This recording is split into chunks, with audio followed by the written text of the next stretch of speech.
مرحبا.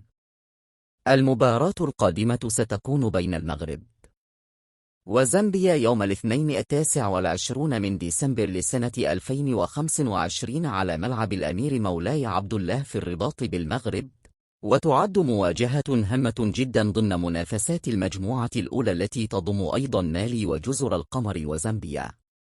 سيكون توقيت المباراة 8:00 مساء بتوقيت المغرب والجزائر وتونس، وهو ما يعادل 9:00 مساء بتوقيت مصر والسودان تقريبا حسب فارق التوقيت بين الدول. هذه المباراة تمثل فرصة للمنتخب المغربي لإظهار قوته وموهبته وتحقيق بداية قوية في البطولة، خاصة أن النقاط الثلاثة ستكون مهمة جدا في ترتيب المجموعة. تذاع مباريات كأس إفريقيا 2025 في منطقة الشرق الأوسط وشمال إفريقيا على شبكة بين سبورتس، وهي القناة الحاصلة على حقوق بث البطولة، كما يمكن متابعة بعض المباريات على القنوات المحلية في بعض الدول مثل قناة ريادي المغربية حسب الترخيص المحلي.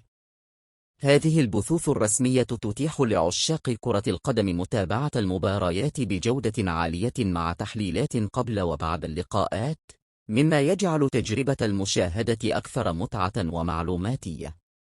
المنتخب المغربي يتميز بلاعبيه الموهوبين وخبرتهم الكبيرة في البطولات القارية، مما يجعل هذه المباراة مناسبة لمتابعة أداء النجوم المحليين والدوليين.